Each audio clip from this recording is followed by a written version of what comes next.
This is an audio recording of the 2013 INET Policy Forum, Employment Instability and the Safety Net, held on November 15, 2013. INET is the Employment Instability, Family Well-Being, and Social Policy Network, which is housed at the University of Chicago School of Social Service Administration. This policy forum will summarize research evidence on the interaction between employment instability and the safety net in the United States.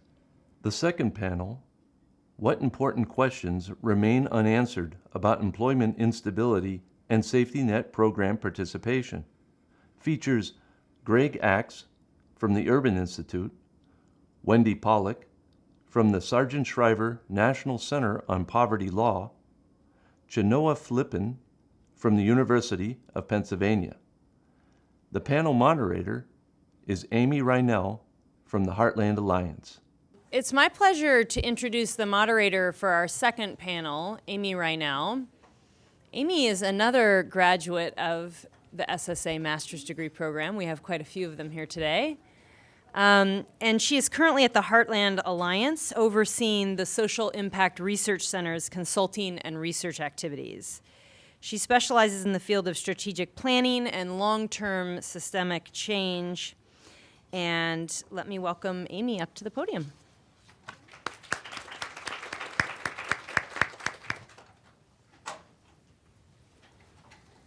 Thank you, Heather.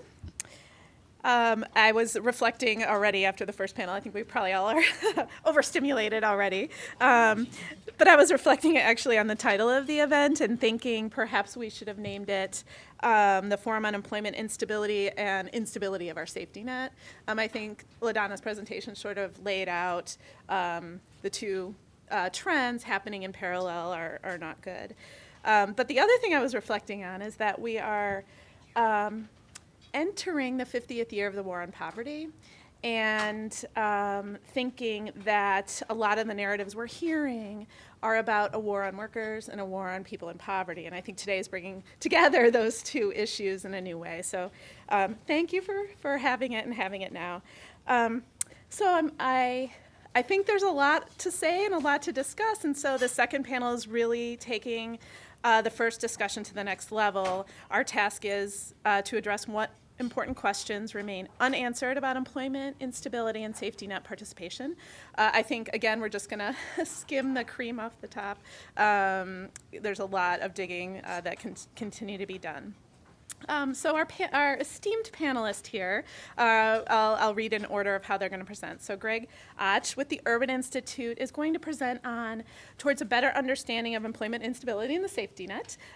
He is the director of the Urban Institute's Income and Benefits Policy Center, and his research focuses on social insurance, social welfare, and the compensation of workers. Recently, he completed a study of the factors contributing to persistently high unemployment in the U.S. and policy responses to that problem.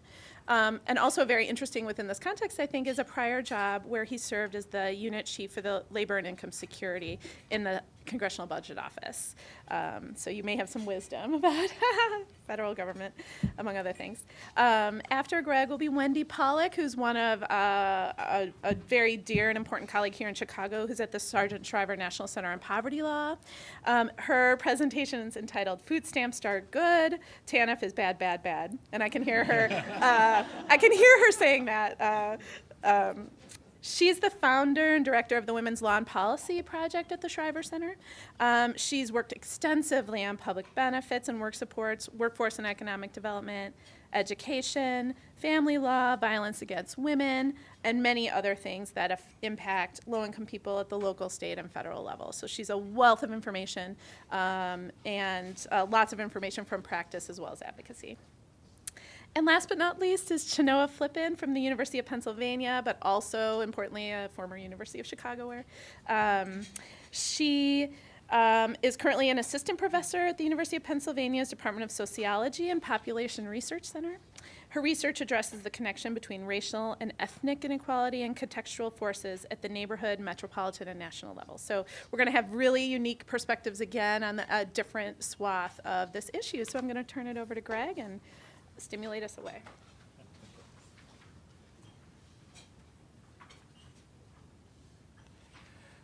Good morning. Thank you, Amy. And I'd like to thank the organizers of this session, Heather and Marcy and Julie and Susan and Heidi, for putting this together and inviting me to speak. And I'd also like to thank Harry Holzer for playing the role of the cranky economist so I don't have to.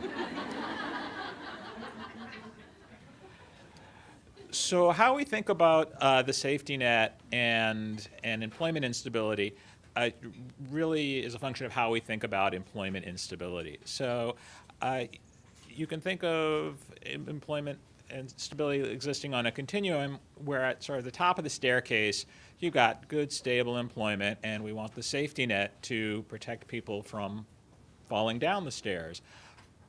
For the most part today, so far, we've been talking about a safety net that's working with people as they are stably unemployed or stably jobless, poor and needy, and moving up the ladder. So basically, you can be moving up the ladder into employment instability from joblessness, down the ladder from stable employment into an unstable employment situation, or ironically enough, you can be chronically unstable. So let's talk about moving down the ladder first, since we haven't really talked about it. So we're thinking about people who are, working in jobs, stably employed. We just had a Great Recession. Even in the absence of Great Recession, things happen. You lose your job. You move into unemployment. You move into potentially an unstable situation. If we want to know how the safety net is functioning for you, it really is a question of understanding how that employment stability, how that downward transition is hurting you. So the most obvious way is you have a loss of job, you have a loss of earnings, you have a loss of income, and so you just have less money to spend on the things you need, food, clothing, shelter, and what have you. But that's not the only way a job loss can be painful. There's the immediate shock of a job loss that can affect you psychologically, affect the way you approach the rest of your life, whether it's future employment, whether it's the way you raise your children. So just the fact of this one moment of instability that can have profound negative effects. Also, while you're unemployed or while you're cycling from job to job looking to get back to stable employment, you're juggling a lot of things, from looking for work to taking care of your kids, and that just is a chronic stressful situation that can affect you, your health, and the way you parent your kids. And then all these factors can cascade and cause instability in other areas of your life. So you may have, your spouse or partner may have to leave town to take a job elsewhere. You may have relatives coming in. You have instability in your living arrangements. You may have to move. Your housing situation may change. Your child care arrangements may be completely disrupted. So to understand how the safety net helps or does not help those who are going down the staircase from stable employment into unstable employment, we need to have a good sense of how it hurts. So the safety net, for the most part, is designed to catch people when they're falling. That's the metaphor, right? And to provide income and material support for those who are falling from stable employment into unemployment. And the two parts of the safety net that seem to work fairly well are unemployment insurance and the SNAP program. Now, not everyone gets unemployment insurance. You have to have a bit of work history for the last 5 quarters, at least, paid employment to qualify for those benefits. But if you were stably employed, if you were at that higher step, chances are you have. If you were chronically unemployed, chances are you're not. So the unemployment insurance part of the safety net does work, at least as long as the benefits last, for folks who had been stably employed. The SNAP program has been one of, I think, the successes. Also, the Social Security is an important source of support, particularly for those with work-limiting disabilities and those who are older. So, think of someone who's 62 years old, and they're quite vulnerable to a job loss, but they do have the option of collecting benefits early. So there is some form of a safety net there, although that may compromise their future retirement security. And those who have some health limitations, some work limitations, who were able to negotiate the job they had because the job was structured in such a way that they could work, or their commute was manageable. It was, across the street from the bus stop instead of 6 blocks from the bus stop. When you lose that kind of a job and you have a work-limiting disability, you can try to apply for disability insurance. And we spend over $100 billion a year on DI benefits. So it is part of the safety net. The problem with collecting Social Security or turning to the DI program is that it's pretty much a permanent transition out of the labor force. You're becoming stably jobless. Another important part of the safety net is tax credits, like the earned income tax credit that we heard about before. But for families who were stably employed and they're now losing their job, that tax credit doesn't come until the next year. It doesn't help maintain consumption, and in some cases, the value of the tax credit could actually go down because you're moving out of the phase out or the stable part of the earned income credit into the phase in range. So for this particular source of instability, going from stable employment down to unstable employment, tax credits are not as effective. Finally, some folks who are working get child care assistance, and when they lose their job, they lose that child care assistance, and that loss of child care assistance may in fact make it harder for them to go back up into stable employment. I think that's an interesting research question as to how do the loss of sort of work supports to help people stay stably employed, when they lose those supports, when they become unstably employed or unemployed, how profound is that effect on them moving back up into stable employment? Let's go the other way. Let's go from being low income, stably jobless, and poor, moving up into an unstable employment situation. And I think there is sort of the existential question of, is unstable employment better or worse than stable employment? I think the way our social policies are set up now to be a work-oriented safety net, that question's somewhat moot. We want people to move up from stably jobless to at least unstable employment. Is that a good or a bad thing? Well, I think we have work supports in place and transitional benefits in place that the income a family can have, if they take up all the benefits they're eligible for when they're a low-income worker with kids, that essentially your income can be somewhat higher when you are working even part-time at a low-wage job than it would be if you were just jobless and collecting transfer payments. So you might relieve a little bit of the income stress, but you also have the stress of now going to work and balancing getting your kids to and from childcare, managing commutes, managing bad transit connections, and so the stress of just being poor compounds with the stress of now being a low-income worker with maybe just slightly more disposable income. And then the question is also one of timing and progress. Even if there's more different stress when you move up into an unstable job, if you're on a trajectory towards stable employment, maybe it's worth it. So how does the safety net work for people who are going up? So again, we've heard that the current safety net is structured as a work-first safety net to get people into jobs.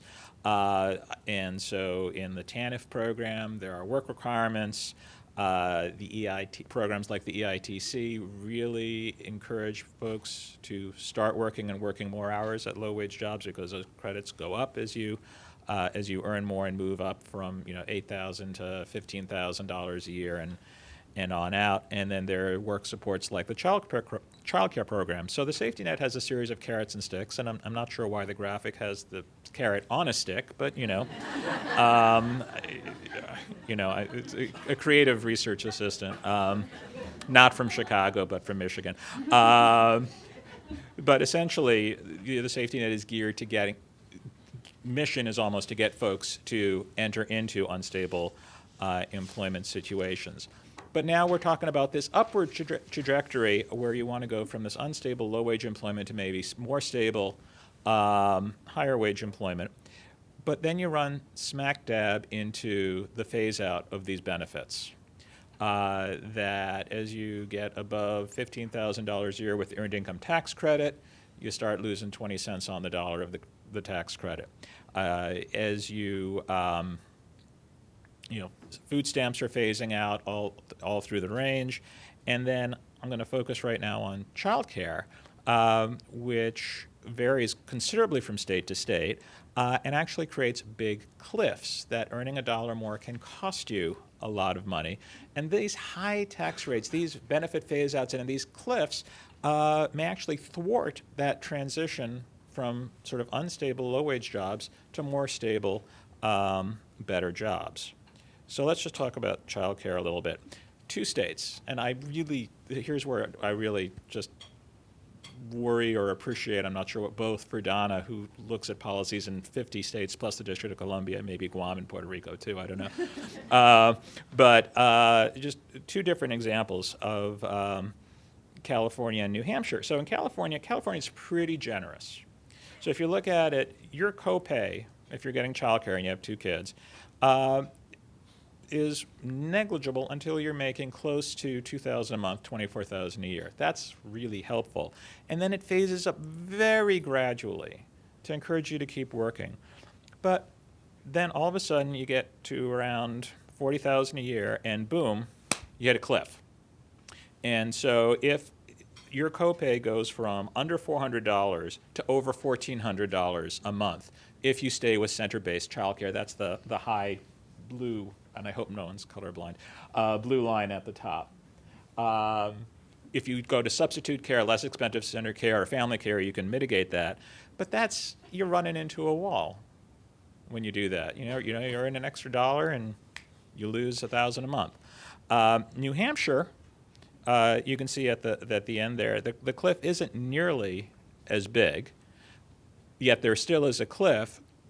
But what's the cost of having a smaller cliff is that you start raising the tax rates, the effective tax rates, phasing out the benefits at a much lower income level, which means that as people are starting to work up the scale, they start losing more and more of the benefits. They don't hit a cliff, but it's not as supportive to those moving into that $24,000, $26,000 a year position. So to recap a little bit, talking first about downward mobility. So those who were stable, how does the safety net work for them? I think, as Donna pointed out earlier, the safety net had, during the recession, there was some good news, some bad news. Some programs worked, some programs didn't respond.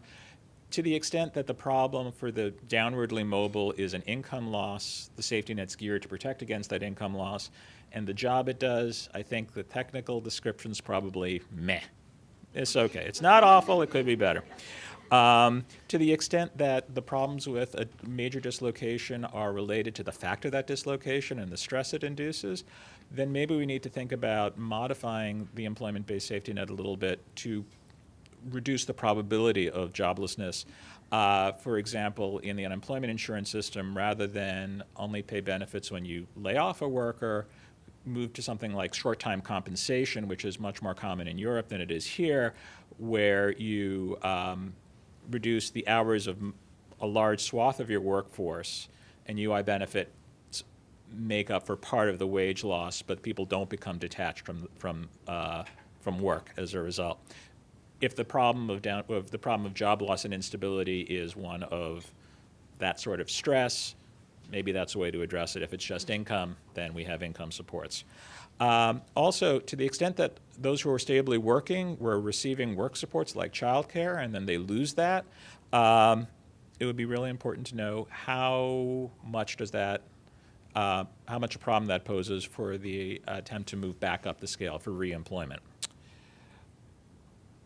For those who are trying to move up into unstable jobs or move all the way into stable jobs, again, it's important to understand, is it really better off for families to be in unstable jobs? And given that we're going there anyway, what can the safety net do to make these folks' lives better, more manageable, more stable, even if the employment domain is one that's somewhat unstable? And then finally,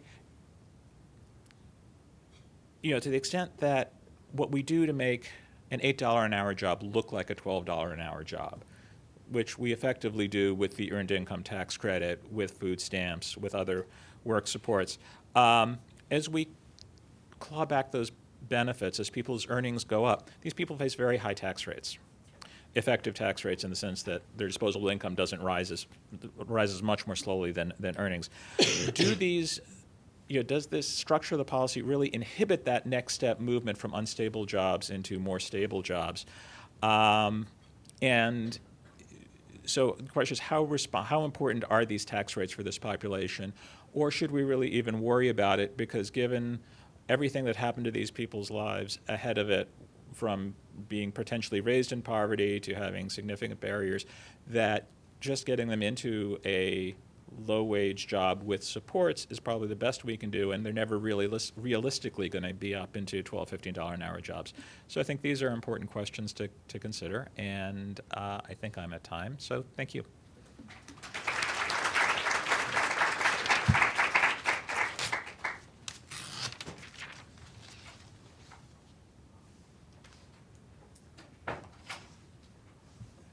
Good morning. So I'm not a researcher and I don't have any PowerPoints. And when I was trying to think about what I wanted to talk about today as a policy advocate, I kept coming back to a couple things that I think permeates my work and certainly the lives of my clients who are low-income people. And one thing is basically public opinion about poverty, public opinion about poor people, and also the legacy of welfare reform. It's a hard thing to escape. So first about public opinion. I mean, Americans have always had kind of this conflicted, kind of difficult relationship of dealing with poverty and public assistance programs. Generally, we have traditionally had sort of the deserving poor versus the undeserving poor, people who can't work, like people with disabilities or obviously children or seniors, and those who should be able to work, but not understanding kind of the barriers that they may face in both structurally in the economy, but also in their personal lives. And we've also made big distinctions between the kinds of safety net programs. So we have the earned kind of programs where people basically have to work in order to get them, like unemployment insurance and Social Security benefits, and the unearned, so like TANF and food stamps. But what seems to be happening now is the lines are blurring, and the attitudes towards those people and those programs are blurring now. The Pew Research Center, every few years, I think maybe every 5 years, does a study on trends in American values, and they last updated it last year in 2012. And it's always a good thing to look at, and they, not surprisingly, there is a stark increase in the kind of partisan polarization that's going on and the trends in American values, and that's not surprising. A lot difference between Republicans and independent who are leaning Republican, and Democrats and independents who are leaning Democrat, and their views of a whole range of issues, and including issues about the poor and the need for the government to provide a safety net. So one of the questions. So here's just some research from them. 46% of respondents say being poor is beyond the individual's control, while 38% blame an individual's lack of effort, and 11% blame both. 65% say the poor work but can't earn enough, where 23% say the poor don't work. And, that's kind of dismissing this whole group of people who are the working poor. And in other polls, this kind of attitude plays out. And so, one of the initiatives I'm working on here in Illinois, and nationally too, but is raising the state minimum wage. And that poll's great. I think people really get it. They really understand people should not be in poverty if they're working full-time. And we're talking about, national polls, and we've done polling in Illinois, particularly by state districts, legislative districts, and it's always like in the 70% or higher. So there is a good response to those kinds of initiatives. But public support for government social safety net has declined. So I like the way the Pew Research Center folks kind of phrase it. So, it's agree or disagree that the government should help more needy people, even if it means going into debt. So in 2007, 54% agreed. In last year, in 2012, only 43% agreed, and 52% disagreed. So we see a major shift in what's attitudes towards the poor and the safety net programs, and in the ability, a kind of faith in the ability of government to actually be helpful and effective in having these programs. 4 out of 5 Americans are wary about the government's ability to be effective and help, in these programs and helping the poor. However, 58% of Americans oppose cuts in aid to low-income Americans. So, there's kind of this quandary of, conflict is going on. And one other study I just want to mention, and I came across this many years ago, and I wasn't able to find anything that kind of updated it. But it was a study of so that, and this was back at least from probably around 2007, and when there was greater support for the role of government in helping the poor and getting assistance. But there still was this disconnect, so that even though there was this support for programming, there was disdain for the individuals who actually took advantage of these programs. And there was a belief that if you were on welfare, then you have rejected America's core values of independence and hard work. So there's, again, conflicts over, what we feel about these programs and how we feel about the poor. And obviously this increasing partisan polarization is adding to the attacks on all these programs, so it's gone beyond TANF, it's gone beyond food stamps, and into unemployment insurance, into Social Security. And, what's very disturbing about some of this stuff about, like, the attitude towards, the individuals who need assistance, it's once you see them as other, obviously it's easier to demonize them and set them apart from yourself and think that you have nothing in common with them.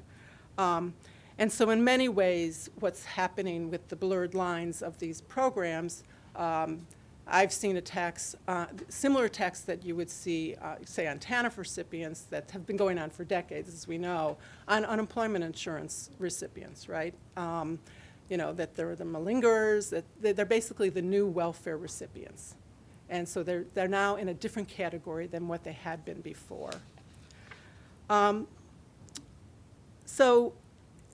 what's interesting, even when there is support for the programs, safety net programs, this doesn't necessarily, as we know, translate in the polling places. In the Shriver Center where I work, we do a poverty scorecard every year where we rate all the members of Congress on how they vote on particular pieces of legislation that we think are helpful in fighting poverty and will help poor people.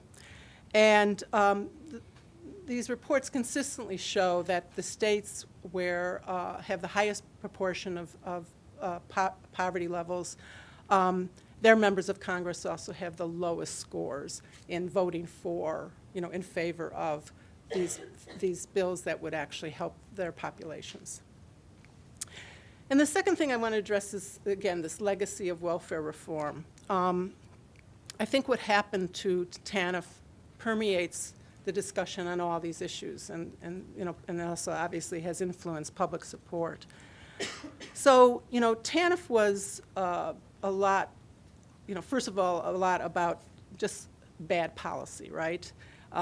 There was no longer an entitlement to the benefits, even though you were desperately poor, and you have to be pretty desperately poor to be eligible for TANF. There was time limits, so whether your economic situation changed, you couldn't stay on for at maximum 5 years. Block grant funding, which meant that states got the same amount, and also there's a formula, state money formula, where they have to contribute a certain amount. no matter how many people were on or off TANF.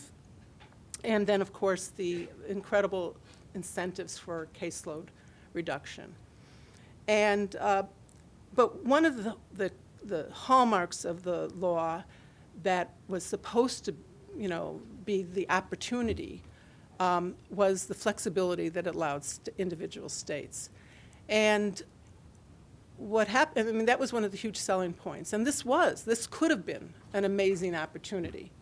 If you had a whole lot of low-income people who, weren't getting the kinds of services they need, whether it was skill building, whether it was mental health services, whether it was just helping, learning English, whether it was, whatever it was, there was a great opportunity to take a core group of people. And remember, even before TANF, under AFDC, I mean, there was always a core group of people who were on for long periods of time.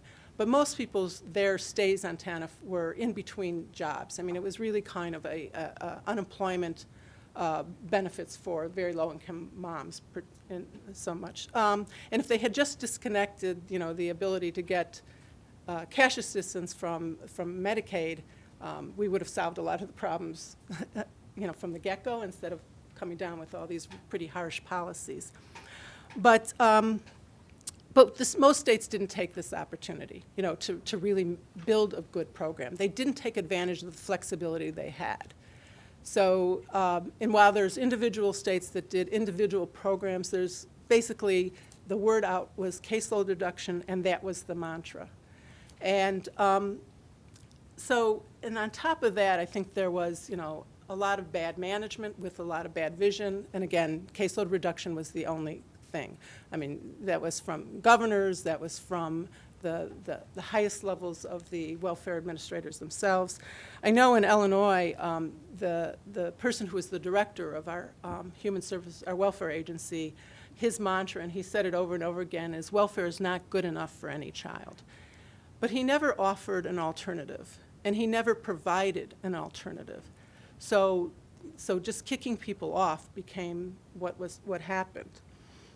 We had there was kind of the demonization of the recipients by caseworkers. The attitude, these attitudes just permeated the local offices and the whole welfare agency. At the highest levels of the administration, we had they pushed for what they called TANF-free offices, and that was the goal: kick everybody off. It didn't matter what happened, and they threw out the rule book. Pre-TANF, I was able to call a caseworker and say, well, if you look at the policy manual, I think you're interpreting it wrong, and and they'd go, oh, you're probably right. I'll look at it further, and we could get some change that would help my client. After TANF, there was no rule book. I mean, they had the same policy manual. I mean, it was updated and that sort of thing, but I was told consistently that I don't care what the policy manual says. So there was no rules. It was just kind of the Wild West. Now, this didn't have to happen, and when caseloads were really declining at the beginning, food stamp caseloads were also declining at the same time. They basically were cutting people off of everything. But the U.S. Department of Agriculture stepped in and said to the states, whoa, you cannot do that. They came into Illinois and other states and did what they call corrective action plans to prevent that kind of caseload decline. But there was nothing on the cash assistance itself. There was no intervention at all from HHS or from anyone in saying, we can't do this. Now, we were still in the era where there was, a good economy and the people were leaving for jobs, as they always had on AFDC. But that wasn't the only people who were leaving. And this gets into, people have asked me about my title. So I remember being in a local office with a client who had a grievance against a caseworker. And we were sitting waiting for, at the kind of the office for the supervisor of that caseworker. And on her computer screen, it was her screensaver, and it came up, food stamps are bad, and then it faded. Food stamps are good, rather, and then it faded, and it came up, TANF is bad, bad, bad. So this was a supervisor in a local office, and I'm sitting there with my client who had already been feeling pretty bad about herself because of the way she had been treated by her caseworker. But, this was a pronouncement that if you are in TANF, you are a bad person. So other things that the administrators did, I know like the number 2 administrator used to make harassing phone calls to individual caseworkers if she thought their caseloads were too large or if not enough people were employed, unsubsidized employment. There was this attitude of kicking people off and saying, well, save it for a rainy day, but not even thinking that they might have employment to come. The caseworker training was abysmal. Some of us as advocates were allowed to sit on some of the caseworker training. They never referred to the policy manual, and when caseworkers would ask questions of the trainer literally was making up on-the-spot answers, which we knew were wrong, and sometimes we had to tell them that they were wrong. And I came to believe there was one particular very high administrator who we were at a meeting, and it finally dawned on me that I didn't believe she ever actually even read the law, the federal or the state law. She was just acting on, she had her marching orders to reduce the caseload, and that's all that mattered. Interestingly enough, I was one of the administrators who had been very high up. We had a change in governor and all that. So they were out and other people came in. And then I got a call maybe about a year and a half later from domestic violence advocates in Georgia. And they saying, well, what is going on here? This woman has come here. Because they had had a relatively, okay experience. They were able to get their clients the family violence option, which is for program waivers for domestic violence survivors.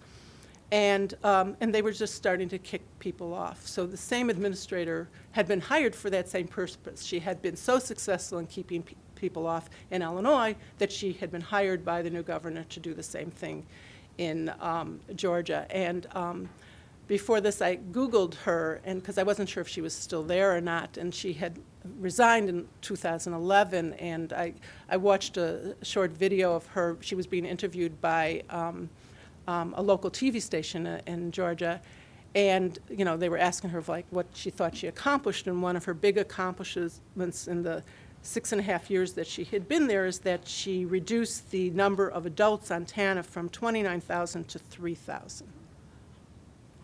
So you can understand the impact that she had here in Illinois for about the same. She was here about the same period of time.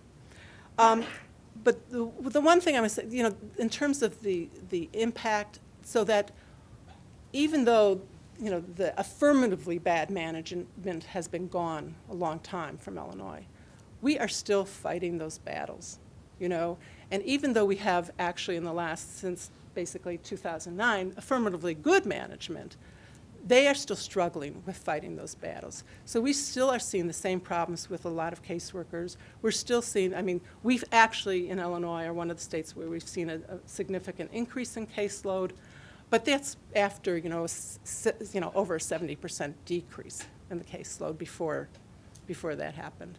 So I think my time is up, but happy to take questions afterwards. Thanks.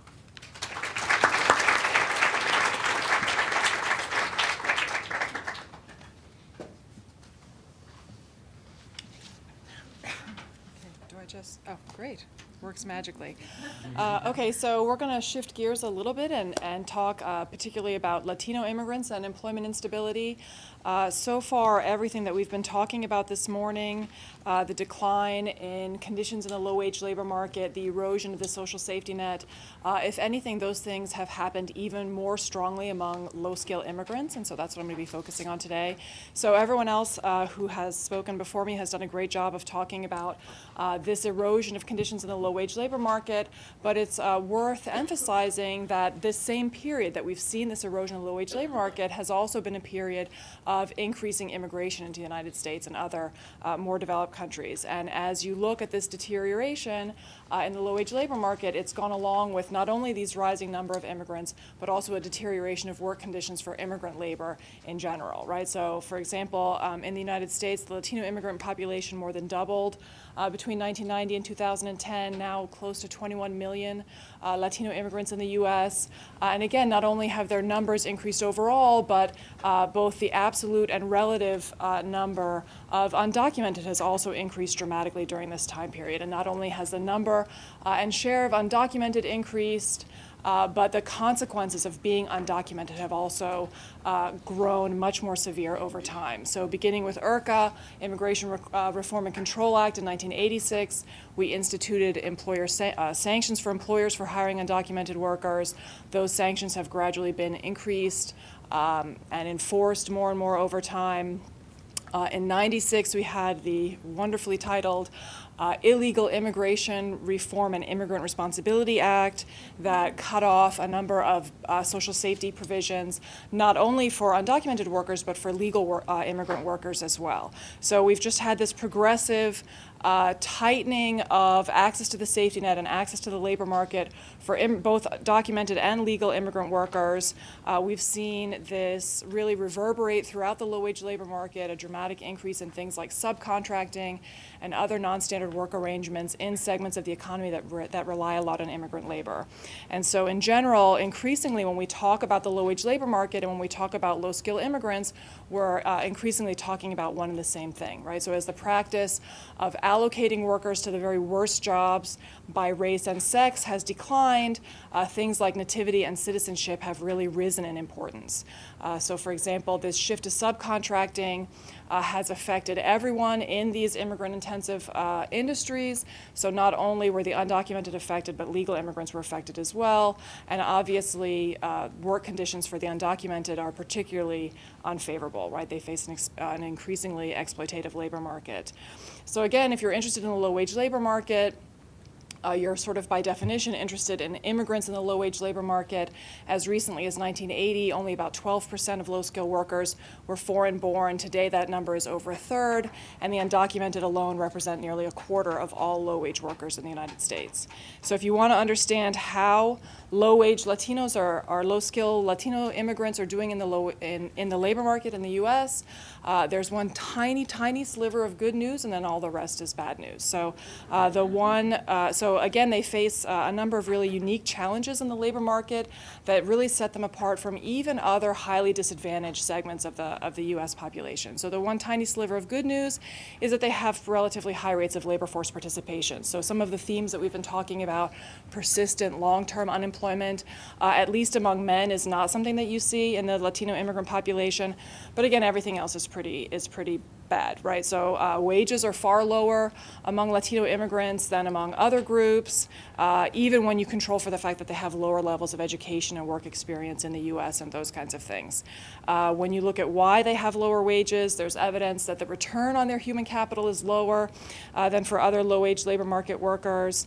They also suffer from really extreme occupational concentration. They're really heavily concentrated in these immigrant niche occupations, which undermines their ability to shop around for better jobs. They also tend to be overrepresented in small firms, again, work through a lot of subcontractors, and they also tend to work with a lot of co-ethnics in these quote-unquote brown-collar jobs, which also undermine wages and employment opportunities. There's also a lot of evidence out there that being undocumented is a very important drag on wages, and that this penalty associated with being undocumented has also increased over time, particularly after IRCA. So the bottom line is that immigrant Latinos have high rates of working poverty, even among full-time workers, and of course the rub is that it's even more difficult for Latino immigrants also to maintain steady full-time employment. So there's also a number of studies out there that show that immigrant Latinos are more vulnerable to employment instability, to involuntary part-time work, and underemployment, again, even after you control for their lower levels of human capital and their other family characteristics and even job characteristics as well. So they're more adversely affected by macroeconomic shocks such as recessions, and studies have really emphasized how these disadvantages really accumulate over the life course. So not only are they more likely to experience instability at any given point in time, but if you look at the impact that this has over a period of years, the lost wages and work experience are quite substantial. And there's also some evidence even of cumulative disadvantage. So for example, among Latina immigrants, not only were they more likely to lose a job in the first place, but among different groups who had lost a job, they were then more likely to lose their job again over time. So when you think about unanswered questions, the theme of this session this afternoon, we have a lot of information out there that really highlights this enhanced vulnerability of low-income Latino immigrants, but obviously there's more work to be done. So one of the most important constraints on a better understanding of this population and the unique risks that they face has to do with data limitations. So a lot of the data that we use to study the low-wage labor market in general, a lot of the data that's out there on employment instability, for example, doesn't necessarily have really good information on things that are particularly pertinent to the immigrant population, so it doesn't always have data on subcontracting or informal employment, and very rarely has things like legal status. Legal status is not in the CPS, obviously.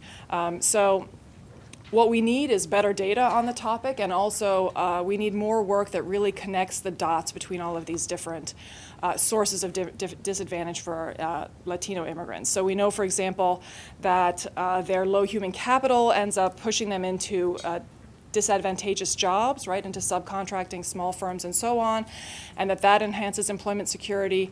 But even controlling for these job characteristics, they still remain. There's a direct effect that they're more subject to employment instability.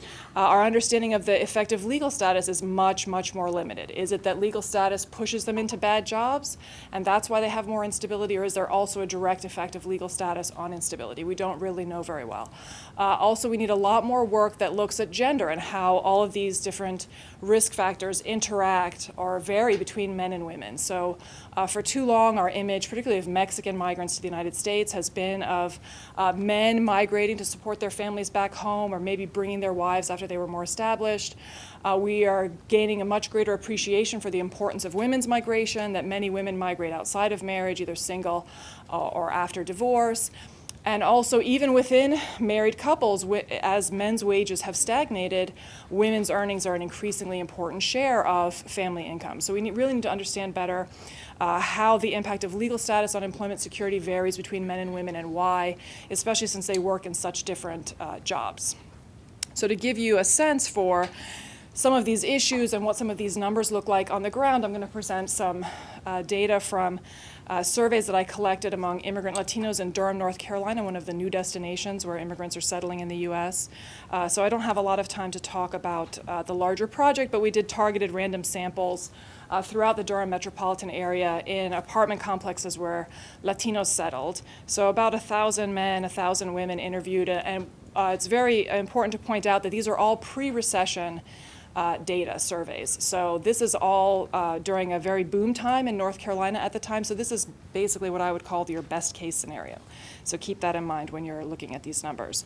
So when we look at some of the numbers, again, when you look at men, there is a little bit of good news coming out of that. 96%, almost everyone was working when we interviewed them, so very low unemployment levels, and the vast majority were also working full-time, at least 35 hours a week.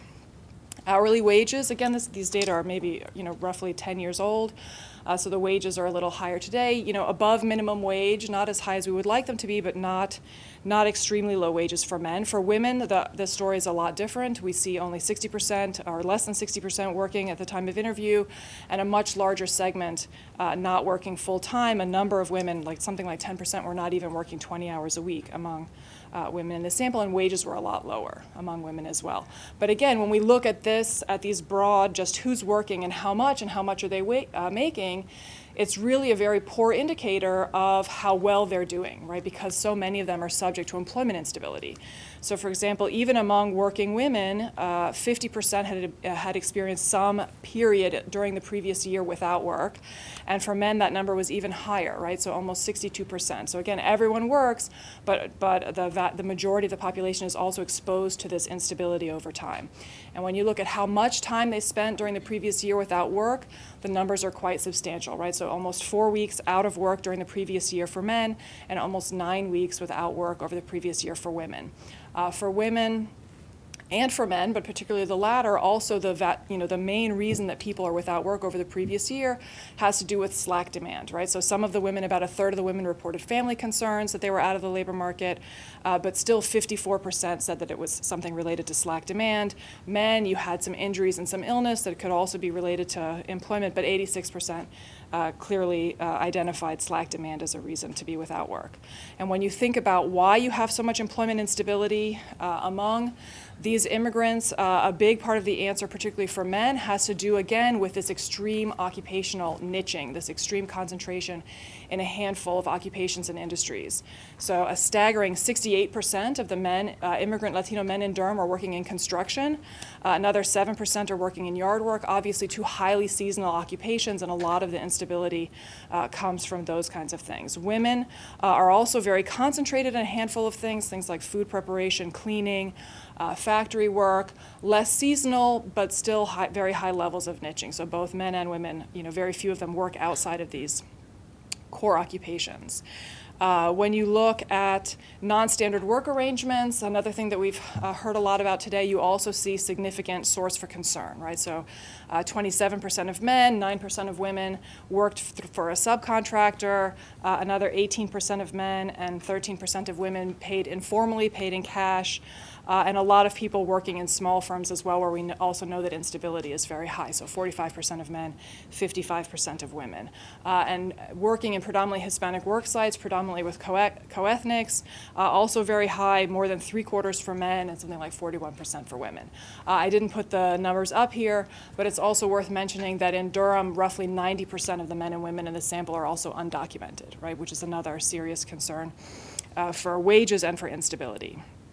So when we start to look at these things together, again, trying to connect the dots and figure out what's really driving instability for men and what's really driving instability for women, you see some important differences. So for men, what I found was that the key determinants of instability for men were really these job characteristics. So documentation status did not have a direct effect.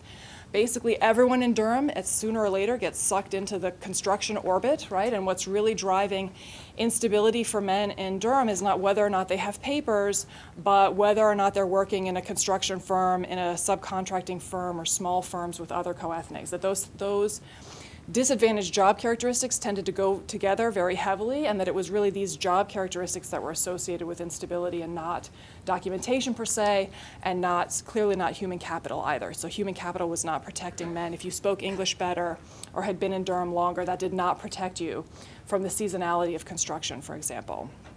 And again, as other people have emphasized, when you look over the course of a given year, hourly wages are a very poor indicator of how well people are doing, because they do spend so much time out of the labor market. So people in construction tend to earn well per hour, but a lot of them work in small subcontracting firms, and small subcontracting construction workers spent on average nearly 8 weeks out of the labor market, so their overall annual incomes were at least 15% lower than what you would estimate based on their hourly wages alone. So a very big difference there. When you look at women, you see a very different story. So for women, again, their occupations are not so seasonal, so it's really not job characteristics that are driving instability among women. Among women, it is documentation status where you see a larger direct effect.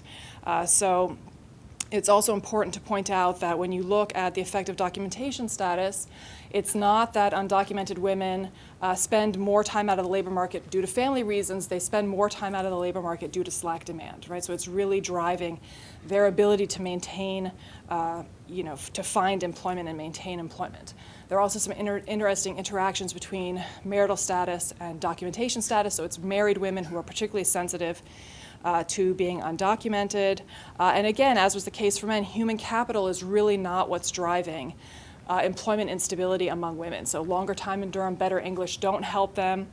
Previous work experience, more time in Durham do seem to raise women's opportunity costs. They're less likely to take time out due to family reasons, but it does not help insulate them from slack demand at all, right? So in terms of implications, I know I'm also running out of time.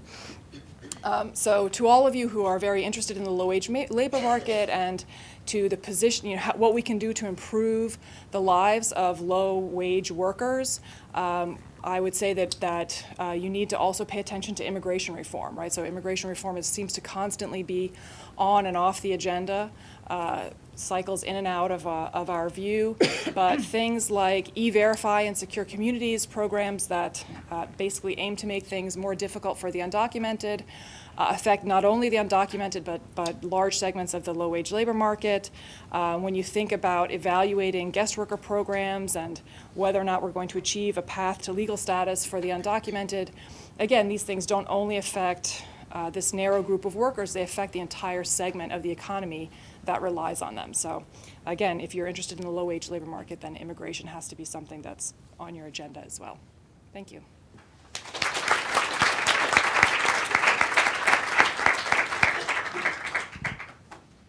Awesome job, everybody. Is this on? Yeah. So the panel that preceded ours was obviously very provocative with your help.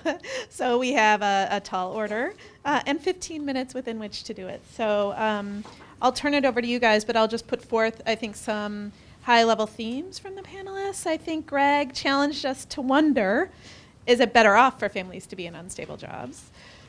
Wendy reminded us, and for those of you who did go to SSA, hopefully you are still reading Street Level Bureaucracy, reminding us sort of the lessons that Michael Lipsky learned through those studies and how relevant they still are today. No matter how fantastic we design our system, implementation and perception have a huge impact for the participants. And finally, Chenoa put forth a lot of challenges. I would say one that you didn't put forth, but I think is very obvious, is the huge gaping hole in the safety net for undocumented workers and for many immigrant workers, depending on their different statuses as well. So many challenges on the table. I hope that doesn't jade the questions you ask, but they're certainly questions I'm going to be asking.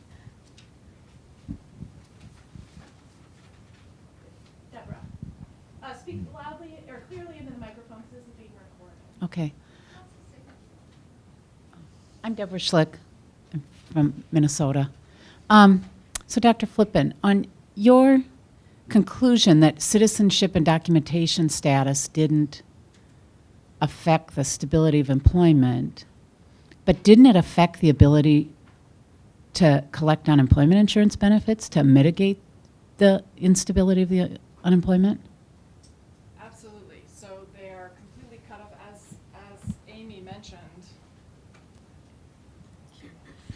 So absolutely, as Amy mentioned, they are completely ineligible for a wide variety of the safety net programs. So the undocumented are obviously ineligible for unemployment insurance, but as you mentioned, legal immigrants are also cut off increasingly from a number of safety net provisions. And I should mention that the one silver lining that they have such high employment rates, actually you could interpret it negatively, right? They literally cannot afford to be unemployed for one moment because they're not eligible for benefits.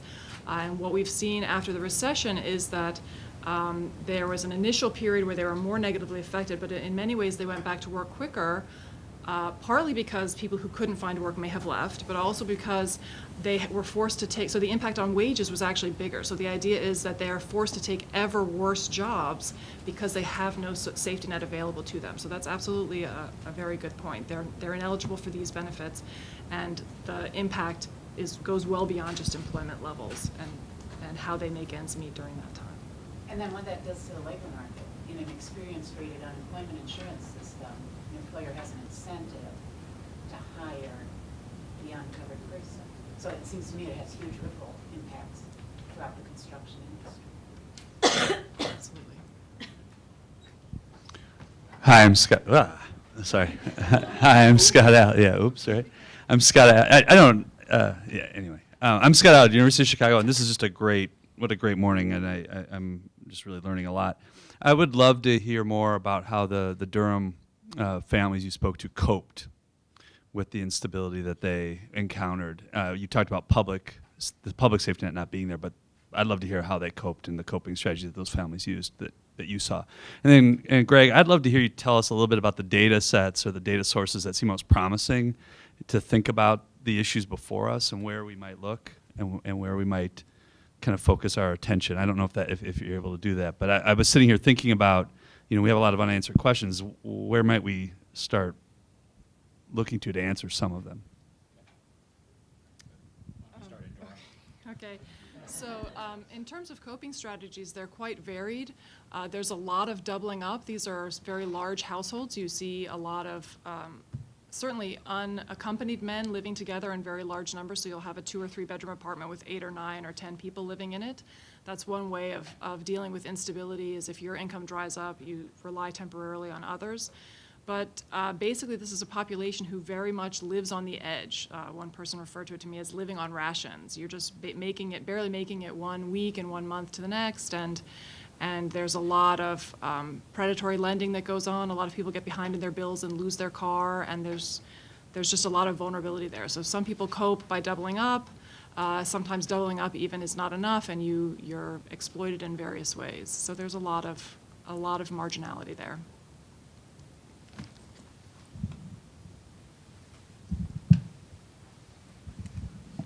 So, given all the dimensions that instability has in people's lives and the questions you want to answer, one, you need a data set that will track people into and out of employment and through short changes, and you also want that data to include information about family structure, family dynamics, transitions, child well-being.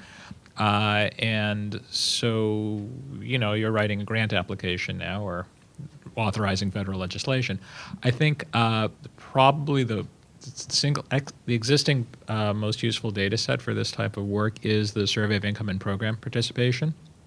And because it gives you the employment transitions and it gives you some sense of family history and family dynamics.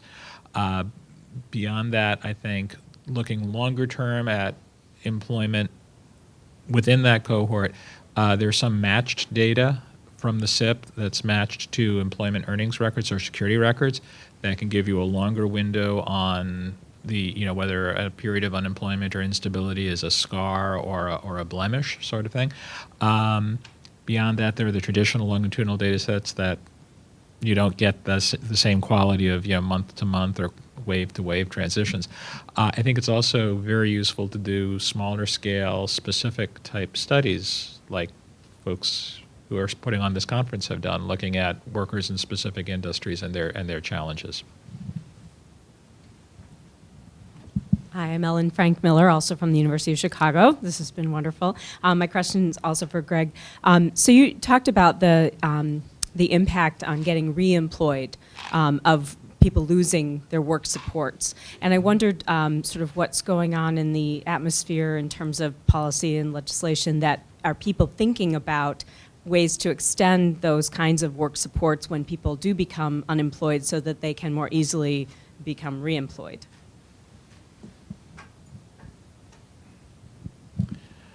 So I put it up as a question because I think it really is an open question.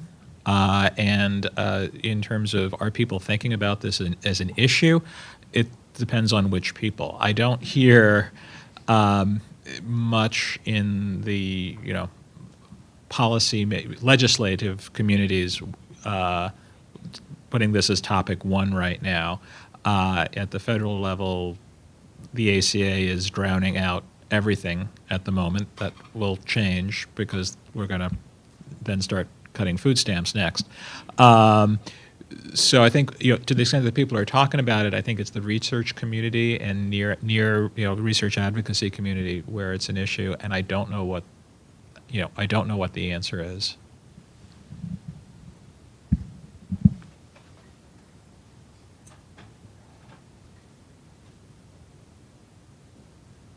I wanted a comment to Chenoa about the disadvantages you were discussing. You didn't actually mention human capital. The erosion of human capital is particularly important in terms of health. There's a lot of good material. There's a wonderful film called Unnatural Causes. It's out of a place in California, a newsreel bringing it, that focuses especially on ethnic minority groups, and particularly about Latinos and how over 8-10 years health declines enormously among all these people, regardless of age. They come very healthy, and they die. Yeah, that's absolutely a good point. So you mentioned they come healthy. So Durham, like other new destinations, this is a very recently arrived population, so I didn't have time for a lot of descriptive statistics, but the average time in the U.S. is well under 10 years. So most of them are in the U.S. and in Durham about 4 or 5 years at most. So they're still pretty healthy. That's not so much an issue. But you're absolutely right that the literature shows a sharp decline in health at the longer people stay in the U.S. and some do save money and go home. Obviously, in more recent years, we've seen a lot more of the people going home being deported as opposed to voluntarily returning, and others have just not been able to support themselves here and so have gone home. So there's some evidence looking at data on the Mexican side of the border that shows that returnees are returning under much more dire circumstances than they were in the past. So the dynamics of return have changed. With the recession and with the increase in enforcement, we're deporting hundreds of thousands of people every year. So that's these are some very big numbers.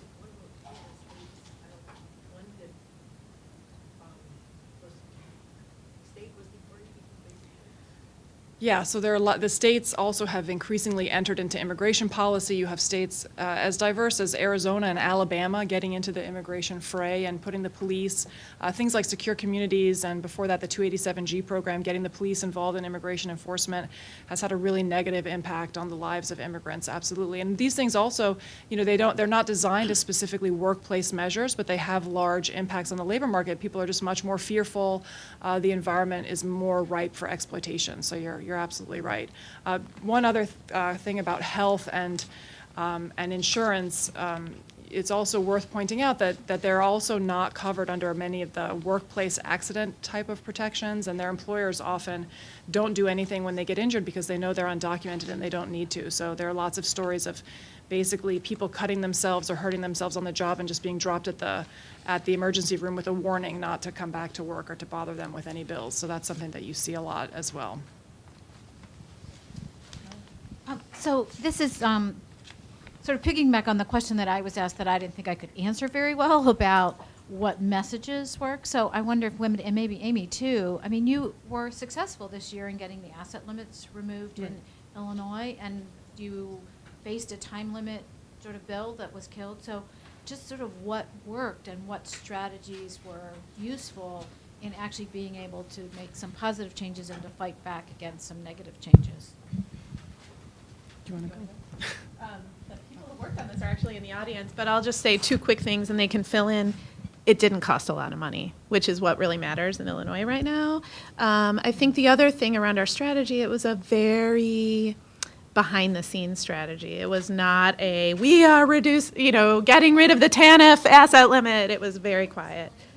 Sure. I'll let Kim do it. Kim Drew. I work with Amy at Heartland, and I worked on the state strategy to help remove the asset limit from the TANF program. You mentioned that it didn't cost the state much money. In fact, it saved the state almost $1 million in administrative costs. That was a huge factor in being able to convince legislators that this was good policy. We also talked a lot about kind of barriers to savings, deterring families from even applying for TANF if they needed help or assistance, because folks felt like if there was any sort of asset limit, if they had any savings at all, they had this impression that they wouldn't be eligible at all for the program. We came up against a lot of the kind of stereotypes, the negative stereotypes that we had talked about in the previous panel. We heard a lot about kind of this perception of waste, fraud, and abuse. But I think the savings message and that the asset limit kind of ran counter to the overall aims of the program to help families move out of poverty. that resonated, and then the cost savings to the state.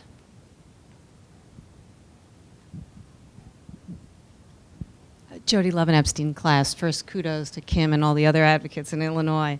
And also, I think I want to second appreciation for this meeting already. I think I'm seconding it, or maybe I'm really thirding it. So I want to ask Greg, who kindly offered to describe his colleague, Harry, as the cranky economist, a question from a cranky advocate related to job quality. And I really do appreciate your framing the questions as provocatively as you did with regard to whether or not moving from stable unemployment into stable, unstable jobs is a good gig. And I think one of the questions that confronts us is how to move the framework for looking at instability from one which is about job loss to one which is about jobs that are losers, that are really hard to hold on to inherently because of the characteristics of those jobs and their daily life. One area of segue is that to some degree the loser jobs make you lose jobs. The Oxfam just conducted a survey and determined that about 20% of low-wage working mothers, defined as under 200% of poverty, lose their job and it was over the course of 4 years, lose those jobs as a result of being sick or caring for a sick child. And that's a condition or a characteristic of the work. How do we, here I'm stuck now, so guys help me. I'm not quite sure how to frame the question, but maybe one way of doing this, I'm looking for help, one way of doing this is how to get economists more excited about the loser jobs and their potential for making an economic case outside of the individual employer, because that's been done and done and done and done and done, to convince the marketplace of policymakers to get the aha here. Am I making sense? Yeah. I think you're making sense. I think to get economists excited, you want to stop talking about loser jobs, though. So basically, the question is, can you legislate or mandate higher quality jobs that would lead to workers who are more committed to those jobs and hence more productive in those jobs stay in those jobs, so you don't have to deal with worker turnover and identifying, go through the hiring process, which was very costly. So when you talk about improving job quality, essentially you're telling employers you got to pay more for the worker, whether it's directly in terms of higher wages, raising the minimum wage, or whether you have to provide for paid time off for sick days, or whether you have to provide health insurance, although we've solved that with the ACA, right? That was a joke. But we're at least trying on another dimension. So then the question is, if you increase those costs on employers, what are the benefits there? What are the costs in terms of employment and who's hired? And so one, I think sounding like an economist or a left economist, which I don't really do that much, the efficiency wage idea, where you pay workers more, you give them better conditions, they'll stay employed, they'll work harder. There's going to be some of that.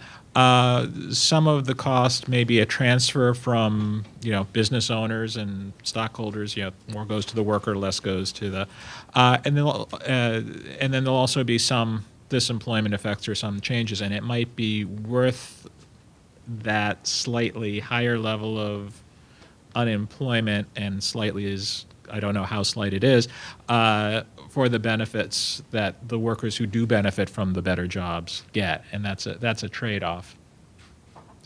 Is that sufficiently optimistic, and I don't have to turn in my economist card? Am I okay with that?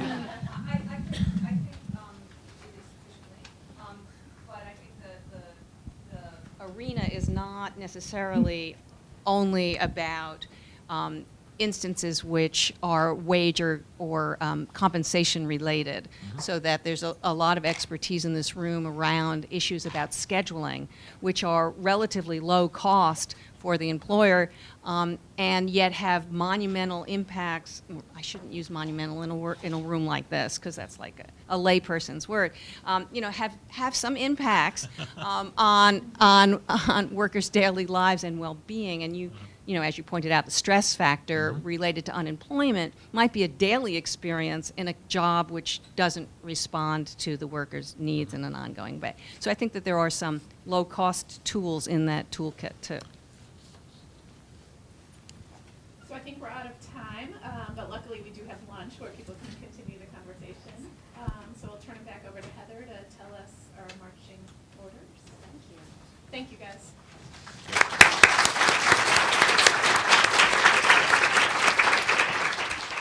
Thank you for listening. For more information about the University of Chicago's School of Social Service Administration and INET, visit ssa.uchicago.edu.